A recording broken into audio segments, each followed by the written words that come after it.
महाराष्ट्राच्या मातीसाठी धर्मासाठी लय मोठे योगदान आहे दादा शंभू राजांचं। अरे ज्या काळात मंदिरं तोडली जात होती, देव बाटवले जात होते, लपून ठेवावे लागत होते देवांना, अशा परिस्थितीमध्ये आजी देहू पासून पंढरपूरला त्या आषाढी वारी ज्ञानोबा तुकोबाचा गजर करत जाते ना, ती ज्ञानोबा तुकोबाची पंढरीची वारी आषाढी वारी जी कुणी सुरू केली असेल ना, त्या राजाचं नाव आहे छत्रपती संभाजी महाराज।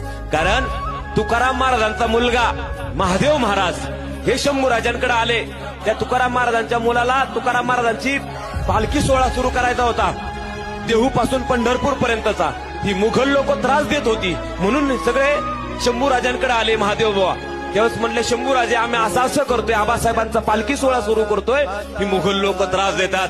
दादांनो वारकऱ्याच्या केसाला धक्का लागला, एवढे दिवसाने माझे शंभू राजे उठले ना, लागोलाग काही निवडक फौज आषाढी वारीच्या संरक्षणासाठी देहू पासून पंढरपूर पर्यंत सगळे स्वराज्याचे सैनिक मावळे वारकऱ्यांना सांभाळायला धारकरी भगवे झेंडे घेऊन तलवारी घेऊन सगळे बाजूनी कोण अडवतोय बघूत। आता संभाजी महाराजांची सेना रणांगणात उतरली, तुकाराम महाराजांची पालखी दादांनो वाजत गाजत ज्ञानोबा तुकोबाचा गजर करत देहू पासून पंढरपूर पर्यंत। एवढंच नाही, तुकाराम महाराजांच्या पालखीला लागणारा रिंगणाचा घोडा सुद्धा दरवर्षी माझ्या शंभू राजांच्या स्वराज्यातून यायचा दादांनो।